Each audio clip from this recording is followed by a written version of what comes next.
ഞാൻ പറയാണ്, എൻ്റെ ജീവിതം കൊണ്ട്, എൻ്റെ ഹൃദയത്തിലെ ചോര കൊണ്ട് ഞാൻ എഴുതി തരാം, നിങ്ങളിത് വിശ്വസിക്കുക.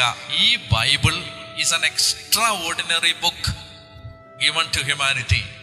This is something so exceptional, so unique, so extraordinary that no book ever written in the universe can replace this particular book given by God. ദൈവം തന്ന ഈ ഗ്രന്ഥത്തെ മറികടക്കാനോ അതിന് പകരം വെക്കാനോ മറ്റൊരു ഗ്രന്ഥം ഈ ഭൂമിക്കില്ല. ഇത് മാത്രമാണ് വിശുദ്ധ ഗ്രന്ഥം, ഇത് മാത്രമാണ് തിരുവെഴുത്ത്, ഇത് മാത്രമാണ് ദൈവം അരുളി ചെയ്തത്. അതുകൊണ്ട് നിങ്ങളുടെ പുസ്തകം എടുക്കണം, പുസ്തകം എടുത്ത് വായിക്കണം. എടുത്ത് വായിക്കാന്ന് ഒരിക്കൽ ആഗസ്തീനോസിനോട് ദൈവത്തിന്റെ ആത്മാവ് പറഞ്ഞു, എടുത്ത് വായിക്കുക.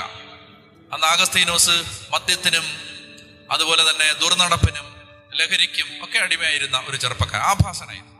ആഥൻസിന്റെ തെരുവുകളിലെ ആഭാസന്മാരിൽ ഒരാൾ. അപ്പൊ ഈ മനുഷ്യനോട് ദൈവത്തിന്റെ ആത്മാവ് പറഞ്ഞു, എടുത്ത് വായിക്കുക. അയാൾ വായിക്കാത്ത ഒരു പുസ്തകം